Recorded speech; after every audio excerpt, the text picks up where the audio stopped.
On va commencer si vous voulez bien, parce qu'on est content d'accueillir Madame le professeur Agnès Hamzaoui, que vous connaissez certainement, et qui va nous parler de la tuberculose de l'enfant, depuis Tunis. Merci Agnès, et puis merci à Zouer de nous faire à chaque fois les enregistrements pour qu'on puisse profiter de ces cours en différé. Agnès, on t'écoute. Merci beaucoup aussi. Très content d'être avec vous aujourd'hui et je vais essayer de vous convaincre de l'importance du sujet de la tuberculose chez l'enfant. Donc la tuberculose chez l'enfant, pourquoi ?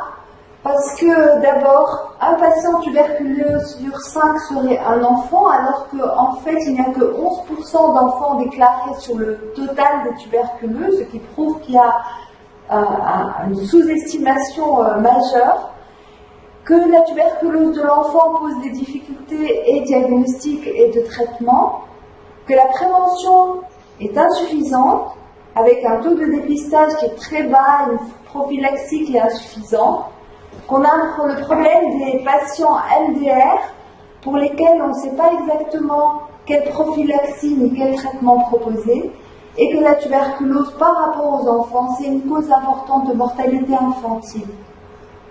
Par ailleurs, la tuberculose de l'enfant, c'est elle qui crée le réservoir de la tuberculose dans la population, et donc si on ne s'attaque pas à ce souci, on ne pourra jamais vaincre la tuberculose. Alors, c'est bloqué. Ici. Donc, d'autre part, sur le plan médical strict, le problème de la tuberculose de l'enfant, c'est que chez l'enfant, c'est là qu'on trouve le plus fréquemment les formes graves, surtout chez les tout-petits de moins de 1 an. Parmi les facteurs de risque d'infection et de maladie, c'est l'âge. Bien sûr, les plus à risque, ceux qui s'infectent le plus et ceux qui sont le plus souvent sujets à passage en tuberculose maladie sont les enfants de moins de 1 an. Et le risque persiste jusqu'à 3 ans, mais aussi à l'adolescence, et ça c'est un problème qui est complètement occulté, le fait qu'il y a un pic à l'adolescence. Les facteurs de risque aussi sont la malnutrition, le petit poids de naissance, l'infection des mamans, parce qu'elles ne peuvent pas s'occuper de leurs enfants et elles ont un risque contagieux important, surtout quand on a une co-infection tuberculose HIV, que les enfants sont souvent pris en charge par d'autres circuits que les programmes de lutte contre la tuberculose, par les pédiatres, par les centres de PMI, et donc il y a un souci de formation des soignants.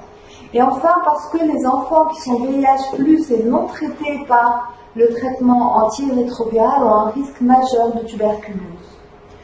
Donc si vous voulez bien, on va commencer par les cas cliniques, juste pour vous montrer les différentes formes d'atteinte qu'on peut retrouver chez les enfants. La plus simple, la plus fréquente et la moins identifiée, ce sont les 2 cas dont je vais vous parler maintenant. Donc là, ce sont un petit garçon de 2 ans et une petite fille de 4 ans, dont la maman consulte parce que leur grand-mère est soignée depuis une semaine pour une tuberculose pulmonaire. Ils sont vaccinés par le BCG, comme c'est le cas de façon systématique chez nous à la naissance. Et puis, ils dorment chez leurs grands-parents une fois par semaine, régulièrement, dans la même chambre que la grand-mère qui est diagnostiquée comme tuberculose bacillifère. Quelle est la conduite qu'on va devoir tenir? Donc la première chose, bien sûr, ça va être d'éliminer une tuberculose maladie. Avant tout, vérifier qu'il n'est pas malade. Là, bien sûr, sur le plan clinique, on va s'intéresser aux symptômes. Et les symptômes chez l'enfant, c'est d'abord la diminution de l'activité physique, ensuite la diminution de l'appétit, la fièvre, on va chercher une toux, une dyspnée, et on va s'intéresser de près à la courbe de croissance, rechercher une cassure de la courbe de croissance qui est un signe d'alerte important. On va aussi chercher la présence d'adénopathie périphérique. Les symptômes, comme vous le voyez ici sur une étude qu'on a fait parmi les enfants qui étaient diagnostiqués tuberculeux, il n'y en a pas souvent. Vous voyez que là, la toux, c'est 22% des cas, la fièvre et l'altération de l'état général, c'est 20%, puis ensuite on a des tuméfactions, des douleurs, des hémoptysies très rarement, et beaucoup d'enfants sont asymptomatiques. Quand on regarde aussi le comptage on voit que quand même 50% des enfants avaient un comptage identifiable proche, mais que le dépistage n'avait été fait que chez 15% des enfants. Donc là, il y a une sous-estimation importante. Et vous voyez que dans les formes de tuberculose pulmonaire que nous voyons, dans les formes de tuberculose que nous voyons, la grande majorité est représentée par les tuberculoses extrapulmonaires, qu'elles soient ganglionnaires cervicales ou multifocales, et vous voyez qu'on en a beaucoup, alors que chez nous, on n'a pas de co-infection VIH chez les enfants de façon exceptionnelle. Donc ça veut dire que l'enfant est quand même, et continue malgré la vaccination au BCG, à être à risque de tuberculose grave. Donc pour revenir à notre petit garçon de 2 ans, il était asymptomatique, il avait un poids et une taille absolument normaux, une courbe harmonieuse, il avait bien été vacciné puisque la cicatrice était présente, et il avait quelques ganglions sous-mandibulaires d'allure tout à fait banale. La deuxième étape après la clinique, c'est de faire de l'imagerie. Et c'est absolument indispensable. On ne peut pas du tout s'arrêter à la clinique chez l'enfant, sinon on ne diagnostique que les formes gravissimes. Donc la radiographie thoracique, elle peut être normale, mais elle peut être anormale chez 70% des enfants infectés de moins de 5 ans. C'est-à-dire que quand on fait systématiquement, si on a une IDR positive, dans 70% des cas, on va avoir une radio anormale. On peut retrouver des opacités médiastino-pulmonaires, parce que vous vous rappelez que chez l'enfant, la première atteinte, c'est l'atteinte ganglionnaire, surtout médiastinale, des condensations systématisées, des nodules, des opacités alvéolaires, ou simplement des ganglions isolés. Le problème, c'est que chez l'enfant, surtout quand il est petit, la radiographie est parfois ininterprétable. Et dans ce cas, certains recommandent la réalisation d'une tomodensitométrie thoracique, mais c'est quand même relativement compliqué à faire dans le pays. Donc la tomodensitométrie, elle a un intérêt d'abord pour montrer les adénomégalies, parce que c'est souvent dissimulé par le thymus chez l'enfant, donc on ne voit pas les ganglions qui sont dissimulés par le thymus en avant chez les petits, surtout quand ils ont moins de 3 ans, et vous voyez que là, on trouve d'énormes adénomégalies qui vont se compliquer ensuite en fistulisant dans les trachées et dans les bouches. Le scanner aurait aussi montré des lésions qu'on ne peut pas voir à la radio au niveau du parenchyme. Et vous voyez ici quelques nodules qui sont éparpillés sur la coupe qui est à gauche. Par contre, à droite, on voit des condensations plus importantes. Donc la sensibilité du scanner est très très importante par rapport à celle de la radiographie du thorax avant l'âge de 4 ans. Et on trouverait 92% d'anomalies chez les enfants qui ont une intradermo-réaction positive et une radio normale. Et ça pose un énorme souci. Parce que si on devait faire chez tous les enfants chez qui on suspecte une tuberculose et qui ont une IDR positive un scanner, ça va augmenter le coût d'abord de façon majeure, ça va irradier. Et est-ce qu'on est capable de prendre en charge ces enfants? Les Africains du Sud, eux, ils ont tranché pour eux une radio normale, on s'en arrête là. Est-ce qu'on est vraiment en droit sur le plan éthique et même sur le plan de lutte contre la tuberculose de se dire on va lire les radios et puis sur la radio il n'y a rien, on s'arrête là? Je ne sais pas, c'est une question qui se pose vraiment. Et d'autant qu'on n'a aucune étude qui montre qu'on a le droit de ne pas les traiter. On n'a pas de suivi. Ensuite, donc on va reprendre notre petit garçon. Donc il a toujours cet examen clinique normal, mais là sur cette radio, vous voyez des anomalies flagrantes avec de grosses adénopathies médiastinales, asymétriques et quelques opacités alvéolaires. On va essayer de confirmer bactériologiquement. Les séries prospectives rapporteraient jusqu'à 80% de confirmation chez les enfants de moins de 5 ans en multipliant les prélèvements. C'est-à-dire qu'on ne peut pas se contenter chez l'enfant d'un ou 2 prélèvements, il faudrait en avoir au moins 4 et en utilisant 2 moyens différents au minimum. Les moyens les plus recommandés, c'est de réaliser une expectoration induite avec aspiration rhinopharyngée, qui donnerait plus de 30% de positivité. Et ça, vous savez comment on fait un aérosol de sérum salé hypertonique, et ensuite on fait cracher l'enfant et on aspire au niveau du rhinopharynx. Et les tubages gastriques. Après, les autres techniques sont beaucoup moins démontrées et demandent beaucoup plus d'argent. L'endoscopie avec le lavage broncho-alvéolaire, ça ne donnerait pas plus de résultats que l'expectoration induite. Enfin, on peut réaliser aussi, quand on a des adénopathies périphériques, des ponctions ganglionnaires avec aiguille fine, mais il faut absolument penser à envoyer en bactériologie aussi les prélèvements.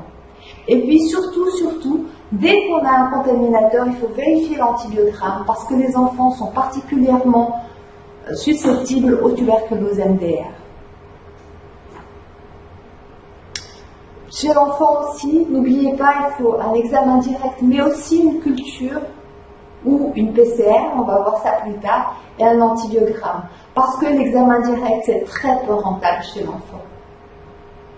Donc l'apport de la biologie moléculaire que nous avons tous reçu à plus ou moins grande échelle par le biais de l'OMS, c'est sûr qu'elle améliore la rentabilité, particulièrement dans les formes extrapulmonaires. Et la forte recommandation de l'OMS est d'utiliser le GeneXpert chez l'enfant à cause d'une bonne sensibilité et d'une bonne spécificité, surtout dans les formes extrapulmonaires. Mais quand on s'intéresse aux formes pulmonaires, en pratique, dans la vraie vie, on a de moins bons résultats.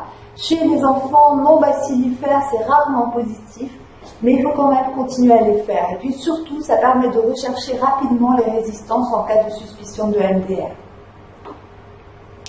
Est-ce que l'endoscopie, à part la recherche des bacilles, a une place ?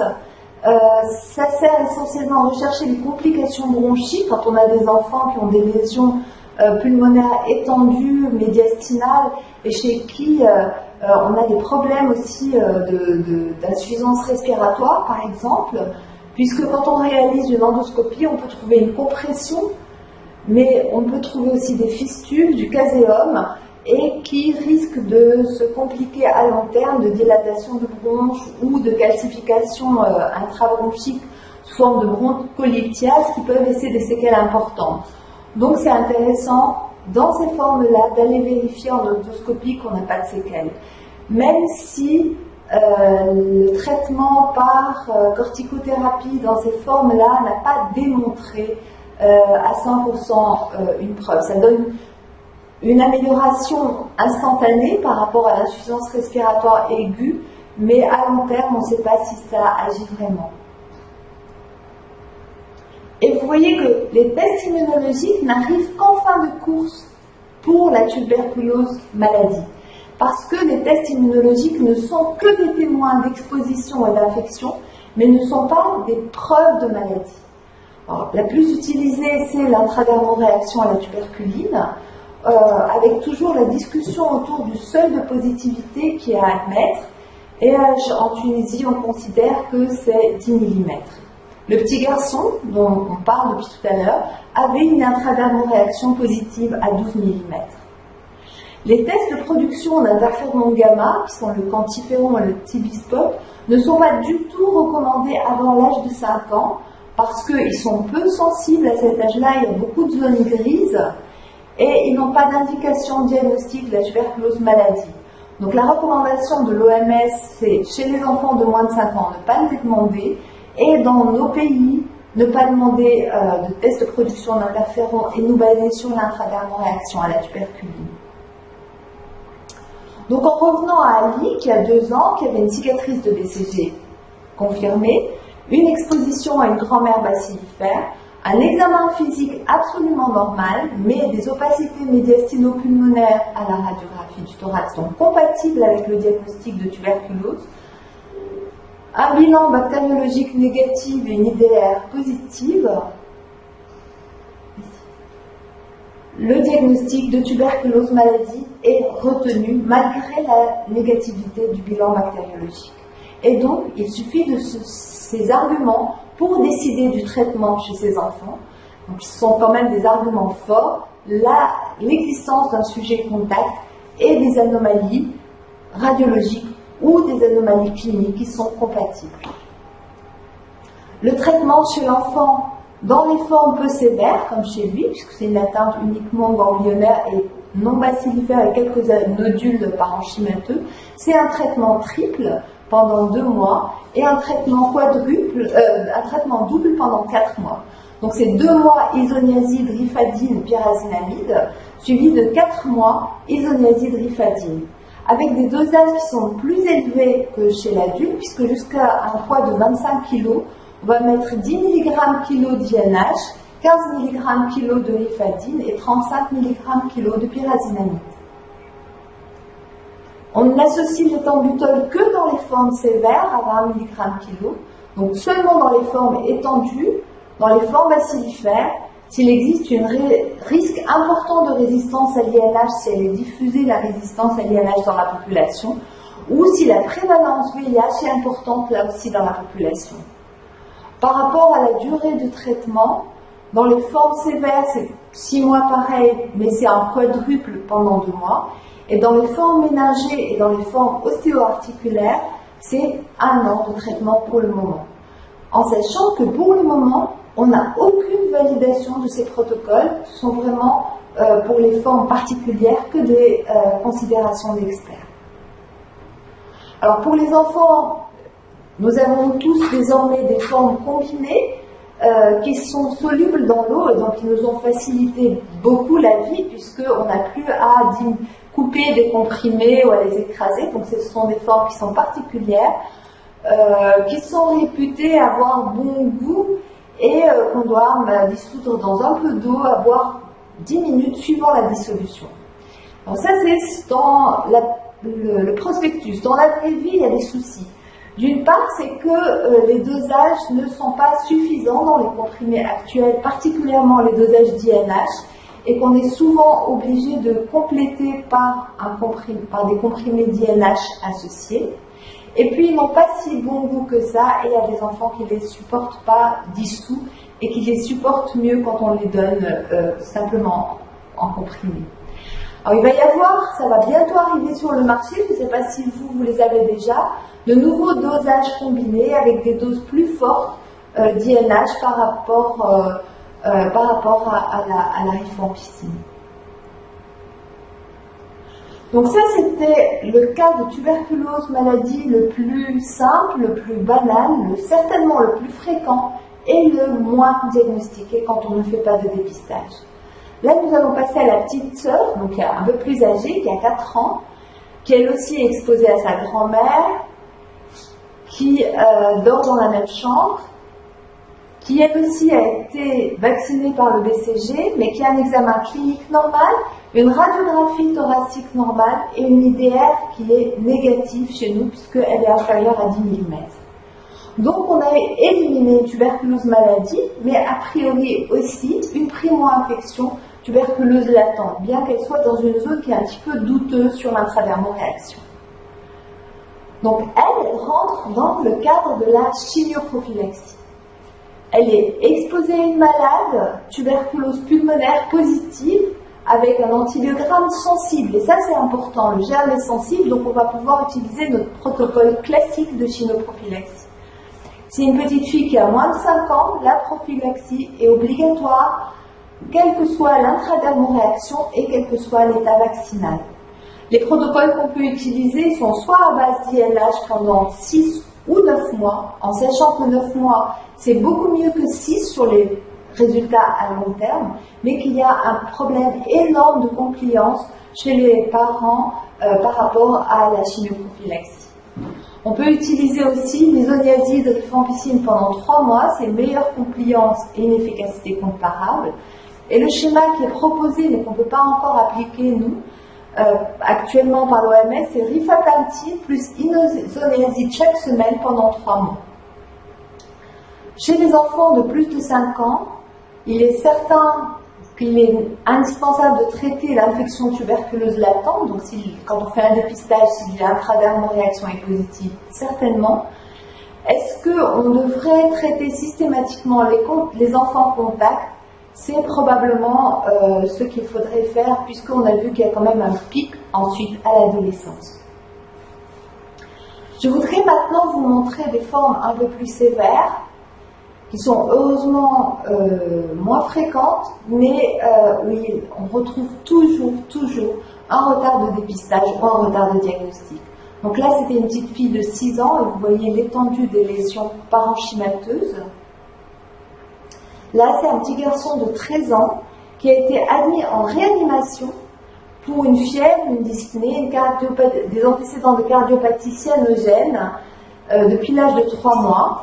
Et comme il avait une fièvre et une saturation extrêmement basse qui était en fait due à sa cardiopathie cyanogène, il s'est retrouvé en réanimation pour le diagnostic de pneumopathie hypoxémiante. Et en fait, c'était une tuberculose avec une bacilloscopie positive. Là, c'est une petite fille de 10 ans qui a été admise pour une toux, une fièvre et un amaigrissement. Elle avait eu plusieurs consultations, plusieurs cures d'antibiotiques. Et depuis 3 semaines, elle souffrait de sueur, de céphalée, de vomissements et d'asthénie. Et je vous montre sa radiographie du thorax. Donc c'est une miliaire. C'est une petite fille qui avait été vaccinée par le BCG. À l'examen, comme elle était somnolente, elle était confuse, qu'elle vomissait, qu'elle était fébrile, avec une perte de poids importante puisqu'elle avait un poids à moins de 3 déviations standard, on a suspecté une atteinte méningée. Elle a eu une IRM cérébrale qui montrait 5 tuberculomes de différentes tailles avec un effet de masse important. Donc cette petite fille, nous avons mis de l'oxygène, bien sûr. Elle a été traitée par un traitement quadruple, puisque tout à l'heure nous avons vu que dans les formes cérébroméningées, c'est un traitement d'attaque quadruple. Et nous avons associé une dose d'INH pour monter en dose thérapeutique. Et puis, il faut absolument dans ces formes-là associer des corticoïdes pour diminuer le risque de séquelles et de mortalité. Et donc la dose, en général, c'est de la dexaméthasone à la dose de 0,4 mg kg jour, puis Péros pendant 1 mois, et on arrête. Et puis nous avons aussi associé des anticonvulsivants. Donc en reprenant l'interrogatoire, et c'est tout le drame de cette petite fille, c'est qu'en fait elle avait des antécédents familiaux importants avec une maman qui avait été traitée en 97, un grand-père qui avait traité en 2009 et un père traité en 2012 et qui n'avait pas été revu à la fin du traitement. Donc vraiment, on voit la faille du système, même si on pense que les programmes de lutte anti-tuberculose fonctionnent bien par rapport aux enfants. En tout cas, chez nous, ça ne fonctionne pas correctement. Pour elle, le traitement prévu est de 12 mois. On l'a gardée hospitalisée 18 jours. Elle s'est bien améliorée. Et à 8 mois de traitement, maintenant, elle n'a plus aucun signe et son IRM est tout à fait normal. Toujours dans les formes graves et dans nos défaillances de système, c'est un petit garçon de 8 ans qui nous a été adressé pour des adénopathies cervicales avec une perte de poids, une taille normale, et il était à moins de 3 déviations standard de poids. Et vous voyez sur sa radiographie du thorax une atteinte médiastinale, ganglionnaire et des atteintes parenchymateuses associées. Il a eu un scanner qui montrait ces atteintes ganglionnaires diffuses importantes qui prenaient tout le médiastin et des nodules parenchymateux, là aussi diffus, bilatéraux. Le bilan qu'il a eu était bien sûr une ponction ganglionnaire puisqu'il avait des adénopathies cervicales qui a montré une PCR qui était positive. Et quand on a réalisé la culture du liquide bronchiolo-alvéolaire, là aussi, il était positif. Alors, on a multiplié bien sûr les prélèvements parce que c'était un enfant, et c'est pour ça qu'on a eu la chance d'avoir 2 prélèvements positifs. On a fait un bilan d'extension puisqu'il avait une atteinte cervicale, une atteinte parenchymateuse, une atteinte médiastinale, et on a retrouvé une atteinte diffuse avec une atteinte multiviscérale, ganglionnaire diffuse, pulmonaire, hépatique et splénique. Nous avons recherché des facteurs de risque chez lui parce qu'il avait quand même cette atteinte diffuse. Il n'était pas diabétique, sa sérologie VIH était négative et son bilan immunitaire était normal, dont la voie de l'interleukine 12 et de l'interféron gamma qui est impliquée de façon majeure dans les déficits immunitaires responsables d'infections à mycobactéries. Donc chez lui, Nous avons eu au départ des soucis parce qu'il vomissait à la prise des antituberculeux combinés dissous, il ne supportait pas le goût. Il vomissait à la prise des traitements combinés secs, et donc on est passé à la prise des médicaments classiques dissociés et qu'il a supporté. Malgré ça, les adénopathies cervicales ont fistulisé, il y a eu une résection chirurgicale, le gain de poids était très lent, on a continué pendant 12 mois et puis on a arrêté.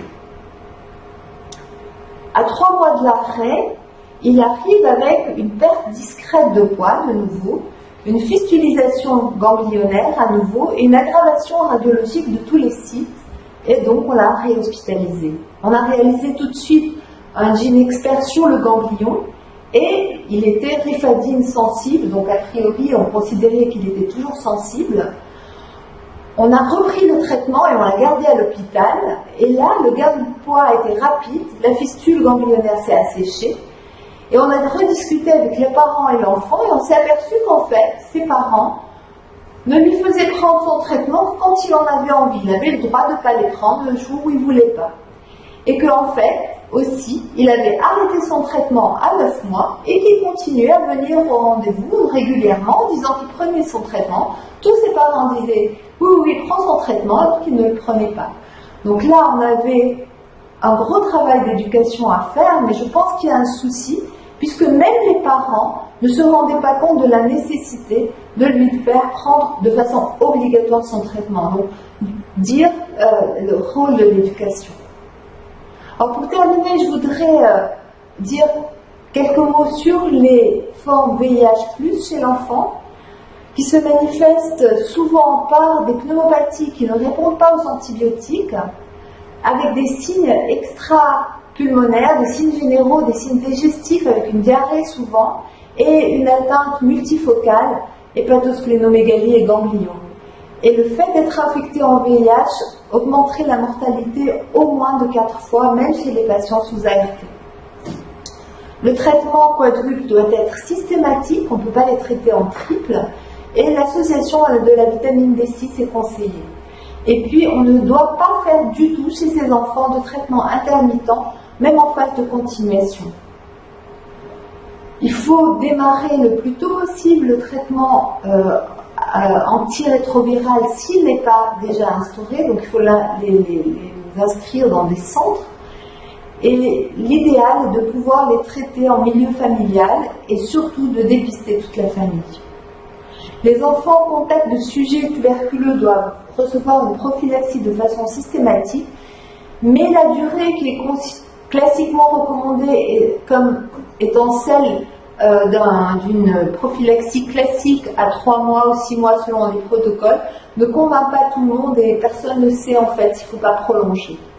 Le problème aussi chez ces enfants, c'est la fréquence des allergies médicamenteuses, des interactions avec le traitement antirétroviral et les réactions syndromiques paradoxales qui sont relativement plus rares, qui seraient relativement plus rares chez l'enfant que chez l'adulte, mais il n'y a pas vraiment de très grosse série sur ça. Par rapport à l'autre grand problème de la tuberculose qui est la multirésistance, eh bien, elle est aussi fréquente, sinon plus, chez les enfants que chez les adultes. Il y a certaines séries, vous voyez, qui montrent qu'il y aurait plus de tuberculose multirésistante chez les enfants. Et il y a certains pays qui, en faisant du dépistage systématique, ont retrouvé une contamination plus importante autour des sujets MDR que autour des sujets non MDR. D'où l'importance d'y penser, et en connaissant la difficulté du diagnostic chez ces enfants de la forme résistante, donc il faut toujours s'intéresser aux contaminateurs et aux antibiogrammes, et au problème de disponibilité des médicaments de deuxième ligne. On n'a pas de formes pour le moment qui sont adaptées aux enfants, et donc il faut quand même faire très attention en utilisant les médicaments. Donc, de l'intérêt de dépistage autour des adultes contacts, la surveillance et la question encore débattue du traitement des infections tuberculeuses latentes autour des cas MDR, parce que les protocoles ne sont pas complètement définis, on ne sait pas vraiment si ça fonctionne. Il y a une grosse série qui est sortie qui montrait que en fonction de la sensibilité du germe des parents, en utilisant 6 mois d'ofloxacine, d'éthambutol et de DNAG à forte dose, on obtenait une prévention comparable à ce qu'on a dans les formes sensibles. Donc vous voyez ici que tout ce qui est en blanc, et tout ce qui est en blanc c'est nous essentiellement, eh ben, on n'a pas de données épidémiologiques par rapport aux tuberculoses MDR chez l'enfant. Enfin, pour terminer, je voudrais vous rappeler que l'objectif depuis 2015 de l'OMS, c'est tuberculose de l'enfant, objectif 0 décès. Pour vous rappeler combien la tuberculose tue encore chez les enfants. Et la feuille de route, dans ce cas, elle se base sur de nombreuses choses, mais essentiellement sur l'inclusion des enfants et des adolescents. Et je vous rappelle, l'adolescent, vous avez vu, les enfants de 10, 13 ans, ce sont ceux qui sont le plus à risque de formes graves finalement, si on accepte les petits de moins de 1 an. Donc inclure les enfants et les adolescents dans la recherche, les politiques, la pratique clinique, recueillir les données, parce qu'on n'en a pas, écrire des documents de référence et former tous ceux qui sont concernés, donc essentiellement les soignants autour des enfants, développer une expertise et une autorité locale et agir à chaque fois qu'on a une occasion d'intervention. Donc voilà, l'important vraiment, j'espère que je ne vous ai pas trop impressionné sur le plan dramatique, mais vraiment c'est essentiel de prévenir et traiter la tuberculose de l'enfant, parce que ça prévient l'avenir de ces enfants, mais aussi l'avenir de toute notre population. Merci beaucoup. Merci beaucoup Agnès. Alors, je pense que c'est Bamako qui nous a rejoint. C'est ça? Qui nous a rejoint. Pardon? Non, en fait, j'ai entendu. Oui, j'ai pas entendu. Vous êtes non, ici, on vient de Abidjan. D'accord. Bien. Alors, c'est le moment. Merci beaucoup à Agnès. C'était très intéressant, très clair. C'est le moment des questions. Qui veut poser une question? Je vais vous demander, pour que ce soit plus audible, que ceux qui interviennent allument le micro et ceux qui n'interviennent pas coupent le micro, parce qu'on entend beaucoup mieux dans ce cas-là. Alors, qui veut poser une question? Si c'est possible. Vas-y. Oui, Dakar a des questions. Allez-y. Oui, la première question. Il y a une revue générale qui est sortie dans la revue de pneumologie clinique en 2015, qui a été fait justement, je pense, par le professeur Hamzaoui, qui disait en introduction que la tuberculose de l'enfant est le reflet de l'échec du programme de prise en charge de la tuberculose. Je voudrais avoir un peu plus d'informations là-dessus. Première question. Deuxième question, je voudrais savoir, par rapport à l'expectoration induite, puisqu'on disait tout à l'heure en préambule, elle disait que la tuberculose de l'enfant posait des difficultés diagnostiques. Je voudrais savoir quel est l'apport ou la place de l'expectoration induite dans le diagnostic de la tuberculose de l'enfant, ce d'autant plus que l'on sait que c'est la difficulté d'avoir les expectorations chez l'enfant qui pose d'énormes problèmes pour le diagnostic de la tuberculose. Si cet élément, donc l'expectoration induite, a une place, comment on pourrait le réaliser chez les enfants? La troisième question. J'ai des notions qui paraissent être un peu anciennes par rapport à la chimioprophylaxie de la tuberculose chez l'enfant. Il me semble qu'avant on parlait de chimioprophylaxie primaire et chimioprophylaxie secondaire. Je voudrais savoir si ces deux notions sont toujours d'actualité dans le cadre de la prise en charge de la tuberculose chez l'enfant. Et la dernière question pour terminer, vous aviez dit certaines tuberculoses sévères, donc les tuberculoses multirésistantes. Donc il y a des séries qui ont montré que cette tuberculose multirésistante était plus fréquente chez les enfants que chez les adultes. On sait par ailleurs que l'enfant se contamine habituellement dans son milieu familial. Comment expliquer le fait que ces séries ont eu plus d'enfants de tuberculose multirésistants par rapport aux adultes? J'en ai terminé. Merci beaucoup. Voilà. Je vous remercie de toutes ces questions. C'est vraiment Ça prouve que je vous ai appelé, ça me fait très plaisir. Et puis c'est vraiment les questions qui se posent. Pourquoi est-ce que les enfants représentent notre échec? Parce que ça prouve qu'on n'a pas réussi à arrêter la contamination. Si les enfants se contaminent, ça veut dire qu'on continue à laisser errer dans la population des gens qui sont contagieux, des adultes qui sont contagieux, puisque les enfants ne se contaminent pas entre eux quand ils sont tout petits, c'est vraiment le contact des sujets adultes, et donc ça veut dire qu'on ne fait ni un dépistage, ni une prévention suffisante. C'est pour ça que si on continue à avoir beaucoup d'enfants tuberculeux, ça veut dire qu'on n'arrive pas à les protéger, et donc notre programme chez l'adulte s'arrête à traiter, mais pas à prévenir la contagion dans la population. Et donc c'est un échec parce que ces enfants qui sont tuberculeux seront demain les adultes qui seront contaminateurs, et donc on continue à entretenir la présence du bacille tuberculeux dans la population. Donc ça, c'était la première question.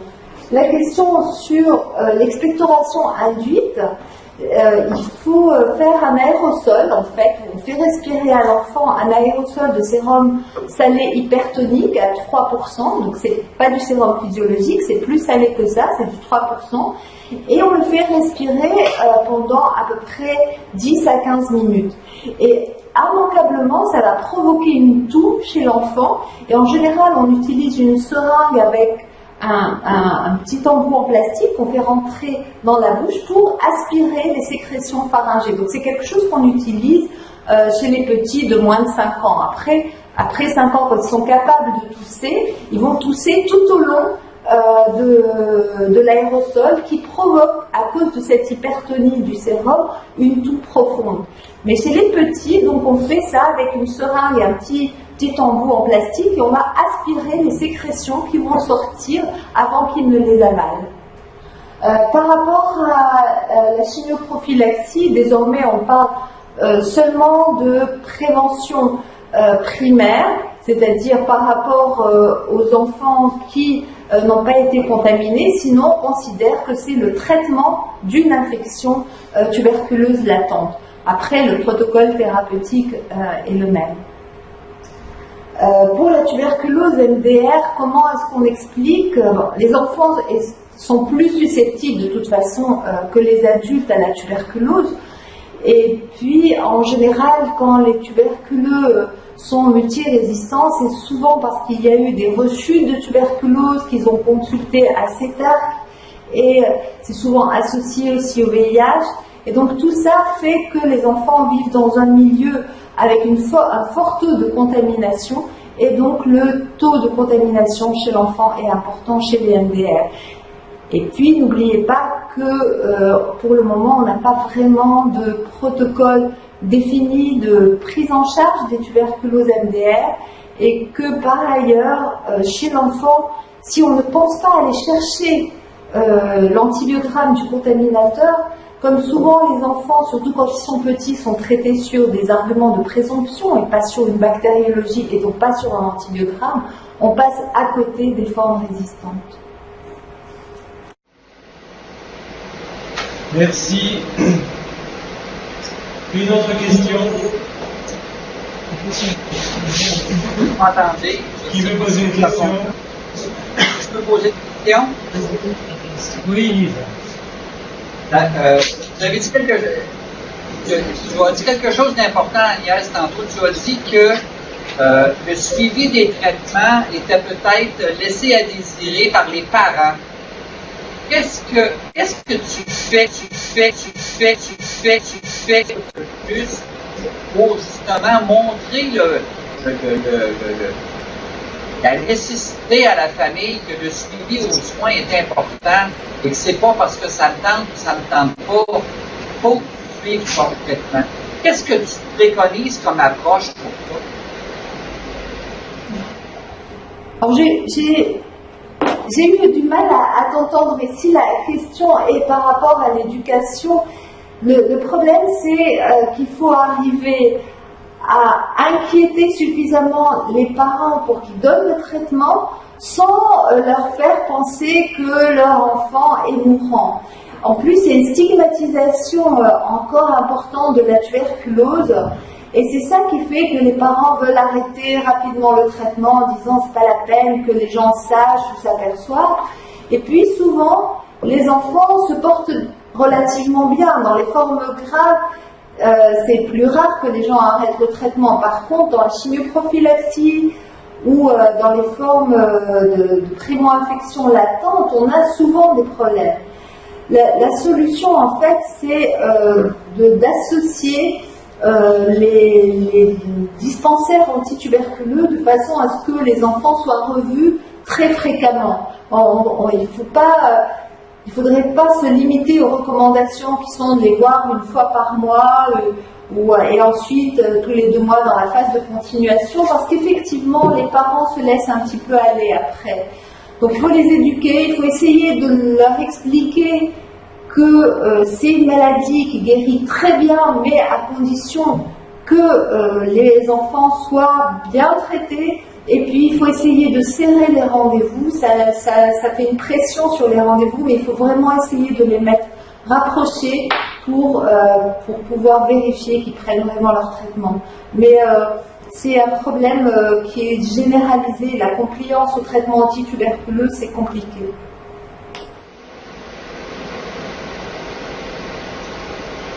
Bien, merci. Une autre question? Alors Pierre Lair, qui est à côté de moi, a une question à vous poser. Oui, Agnès, tu m'entends bien.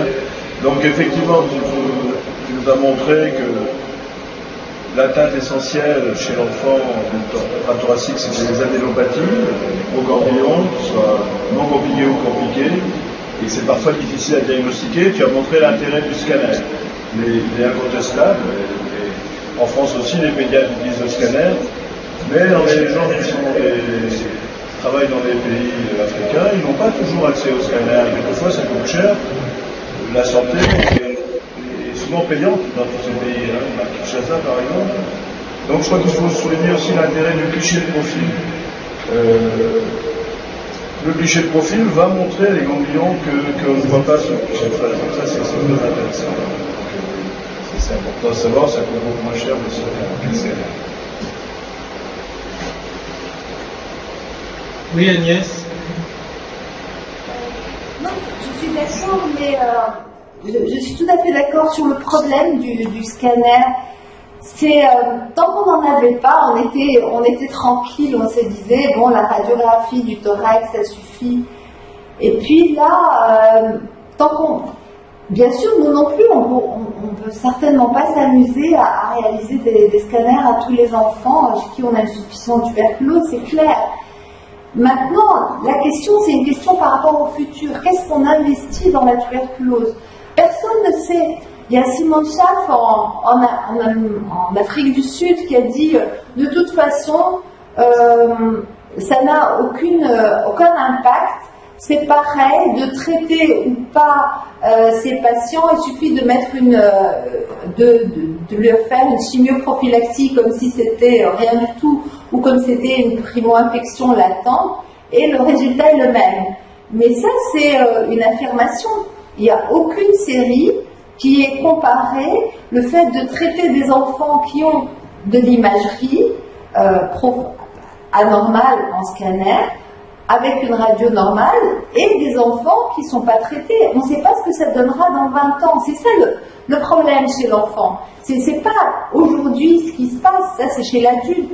Mais chez l'enfant, comment est-ce qu'on peut être sûr de ne pas hypothéquer l'avenir de l'enfant et du réservoir de tuberculose? C'est ça la question. Comment éradiquer la tuberculose si on n'est pas sûr de traiter tous les enfants?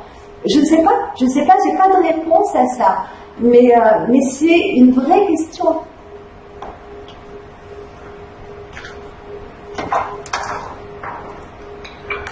Une question de Dagan, s'il vous plaît. Professeur Hamzaoui, si vous permettez de revenir un peu sur la chimioprophylaxie des enfants contacts des cas de tuberculose multirésistante, pour savoir est-ce que cette chimioprophylaxie restera toujours seulement jusqu'à l'âge de 5 ans, ou est-ce qu'on peut élargir, on va dire, la zone d'âge minimale, et à quelle durée, et à quelle dose, et quelles molécules devront être utilisées. La deuxième question, c'est par rapport aux femmes enceintes qui ont la tuberculose au 3e trimestre. Qu'est-ce qu'on doit faire par rapport aux nouveau-nés? Et souvent, si on est dans des situations de grossesse, TB et VIH, est-ce qu'on doit seulement, est-ce qu'on doit faire une chimioprophylaxie chez le nouveau-né ou on doit juste attendre pour voir s'il y a des signes ou pas de tuberculose? J'en ai plus, merci. Merci beaucoup. Merci beaucoup. Alors, pour commencer par la tuberculose MDR, il n'y a pas encore, pour le moment, de protocole défini. Ce qu'il y a, ce sont des séries, et il faut théoriquement se baser sur la sensibilité de l'antibiogramme du contaminateur. Donc, en général, on va utiliser 2 ou 3 médicaments qui sont censés agir sur le germe du contaminateur. Et le plus souvent, c'est 2 ou 3 médicaments pendant 6 mois. Mais il n'y a aucun protocole défini. Il y a encore des gens qui surveillent et attendent. Mais c'est de plus en plus admis qu'en se basant sur le protocole du contaminateur, en utilisant 2 ou 3 médicaments, pendant une durée de 6 mois, ça devrait être efficace. Ce sont des recommandations, mais pas encore fortes, parce qu'on n'a pas suffisamment de preuves pour ça. Par rapport aux femmes enceintes, alors, on va prendre d'abord le cas classique quand la maman n'est pas VIH.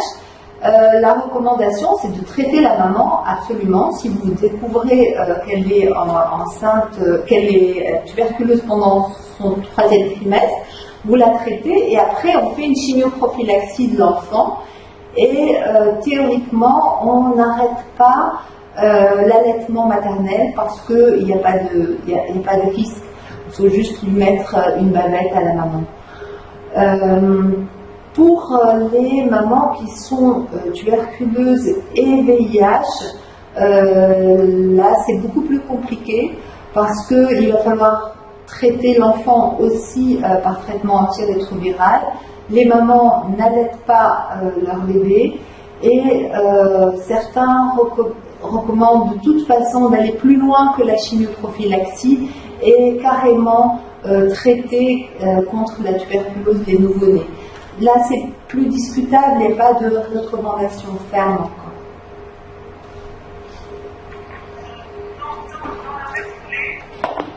C'est toujours d'accord. Oui, dans la même foulée, la question que je voulais poser, c'était par rapport au nouveau-né du moment qui est bacillifère. À partir de quel mois il faut penser à faire une radiographie du thorax? 3 mois, 6 mois, plus tôt ou pas? C'est-à-dire que vous parlez d'une maman chez qui vous allez découvrir la tuberculose alors que le bébé est déjà né? Oui, absolument. Voilà. Alors, à partir de quel mois il faut penser à faire une radiographie du thorax? Parce qu'apparemment, il faut rester très prudent par rapport à l'évaluation, surtout chez les nouveau-nés. Alors, déjà, il faut les examiner à la naissance pour vérifier qu'il n'y a pas de soucis, qu'ils n'ont pas de retard de croissance intra-utérin, tout ça. Ensuite, vous allez démarrer tout de suite une chimioprophylaxie. Ça, c'est clair. Dès que vous découvrez la tuberculose chez la maman, vous vérifiez que le bébé cliniquement n'a aucun souci, vous faites une radio de thorax à ce moment-là, clairement, et vous démarrez une chimioprophylaxie. Là, il n'y a pas de risque à faire une radio du thorax à un nouveau-né, à un nourrisson. il n'y a pas, le risque est tellement minime par rapport au risque de passer à côté d'une tuberculose qu'on ne prend pas ce risque-là. Et donc, on va démarrer tout de suite le traitement une fois qu'on a éliminé une tuberculose maladie chez le bébé.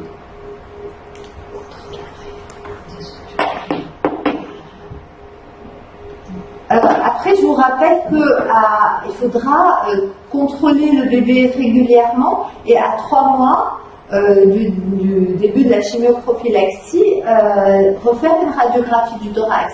Mais c'est surtout sur la clinique que vous allez surveiller régulièrement.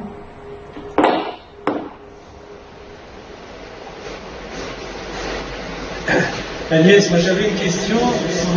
Au début, tu as dit que les tuberculoses chez l'enfant, c'était dans 50% des cas des tuberculoses extrapulmonaires. C'est-à-dire un taux nettement supérieur aux tuberculoses extrapulmonaires qu'on trouve chez l'adulte. Pour quelle raison? Oui, il y a les tuberculoses ganglionnaires. Et puis, comme je te l'ai montré sur la série des tuberculoses chez l'enfant, on a toutes les atteintes extra-thoraciques aussi qu'on peut avoir en dehors des ganglionnaires. On peut avoir des atteintes osseuses, on peut avoir des atteintes ménagères. Mais disons que le plus chez l'enfant, c'est les ganglionnaires et ensuite le pleural.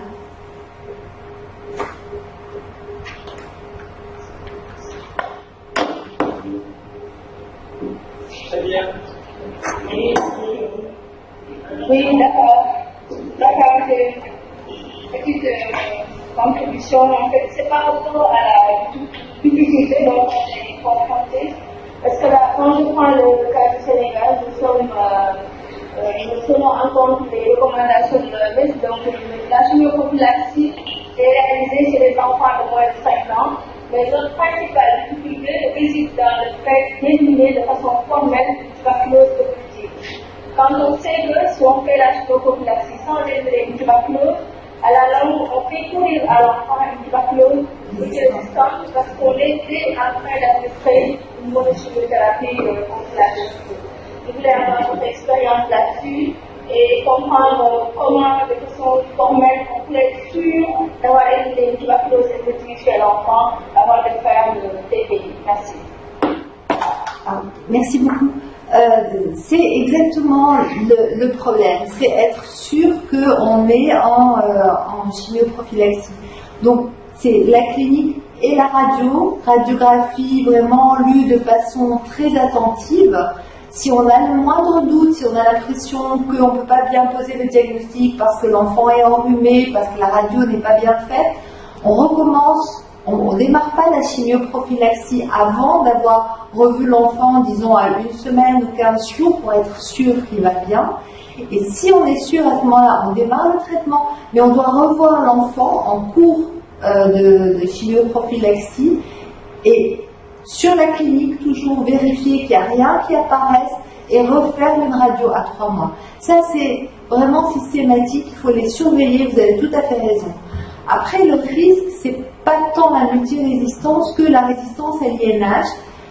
C'est décrit surtout chez les adultes, plus que chez les enfants, dans la chimioprophylaxie. Et c'est pour ça que désormais on fait plutôt aussi INH rifadine, avec, c'est vrai, le risque. Mais comme les enfants sont polybacillaires, si vous mettez le traitement double INH rifadine, même s'il y a quelques bacilles au cours de la tuberculose, on a peu de risque d'induire une résistance. Très bien. Conakry, une petite question.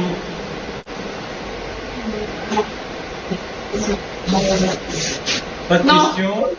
Pas de question, merci. Et alors Abidjan? J'en vois un qui disparaît sous la table.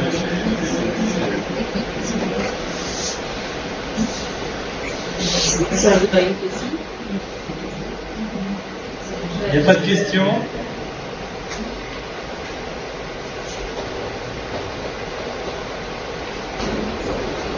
Alors, bonsoir. Oui, allez-y. Bamako voulait quelques éclaircissements et Ah, c'est Bamako, excusez-moi, j'avais compris que c'était Abidjan. Non, Bamako. En fait, nous remercions le professeur Agnès pour sa brillante exposé et nous expliquons pour les retards accusés. Et ici, elle aimerait revenir sur la chimioprophylactie en cas d'un enfant contact d'un TBMR.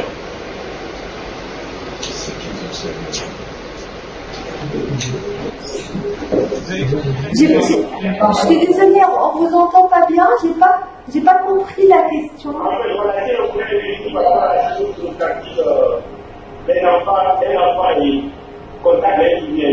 Oui.